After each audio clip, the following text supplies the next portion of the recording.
وزیر مملکت برائے داخلہ طلال چودھری نے ANP رہنما سینیٹر ایمل ولی خان پر تنقید کی بارش کر دی۔ اسلام آباد میں میڈیا ٹاک میں کہا کہ غیر ذمہ دارانہ بیانات دینا ایمل ولی خان کی عادت ہے۔ خیبر پختونخوا میں ANP کی حکومت کو ایزی لوڈ کی حکومت کہا جاتا تھا۔ ایسے لوگ اگر تنقید کریں گے تو گریبان میں بھی جھانکیں۔ وزیر مملکت نے یہ بھی کہا کہ ایمل ولی خان کا بیان ناقابل برداشت ہے۔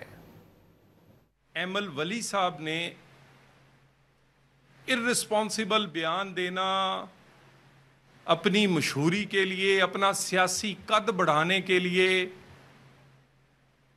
ویسے تو انڈر 19 کے ہیں لیکن اپنے آپ کو لیڈر دکھانے کے لیے ارسپانسبل بیانات دینا ان کی عادت ہے۔ اس طرح کا بیان اور اس طرح کی بات چیت بالکل ناقابل برداشت ہے۔ اہلیت، معیار اور میرٹ جو ہے وہ سب کو پتا ہے کہ آپ کا کیا ہے۔ وزیر اعلیٰ ANP کے تھے تو کیا کمال لوگ کہا کرتے تھے کہ ایزی لوڈ والا وزیر اعلیٰ، ایزی لوڈ والی یہ پارٹی ہے۔